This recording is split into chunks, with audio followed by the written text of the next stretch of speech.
हम बेटी के गुरहेथनी के समय के गाना गावतनी। आप सबे सुने लोगिन, सुन के लाइक कमेंट सब्सक्राइब भी करे लोगिन, साथ में शेयर भी करे लोगिन। मेरी बनी है नवा नवेली फूलों की चमेली, पीतल नहीं पहनेगी।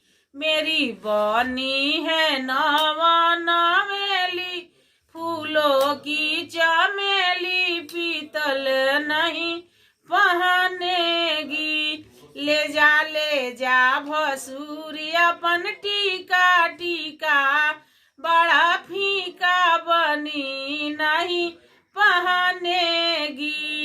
ले जा भसुरी अपन साड़ी साड़ी में बड़ा माड़ी बनी नहीं पहनेगी। मेरी बनी है नवा नवेली फूलों की चमेली, पीतल नहीं पहनेगी। ले जा भसुरी अपन बाला बाला, बड़ा काला बनी नहीं पहनेगी।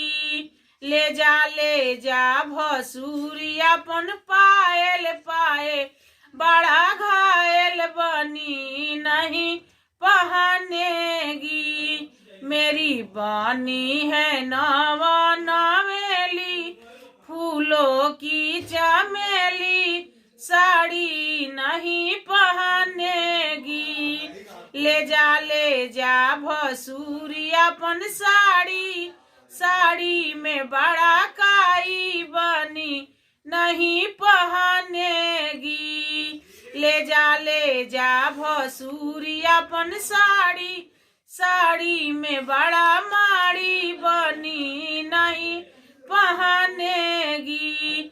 मेरी बनी है नवा नवेली फूलों की चमेली, पीतल नहीं पहनेगी, पीतल नहीं पहनेगी।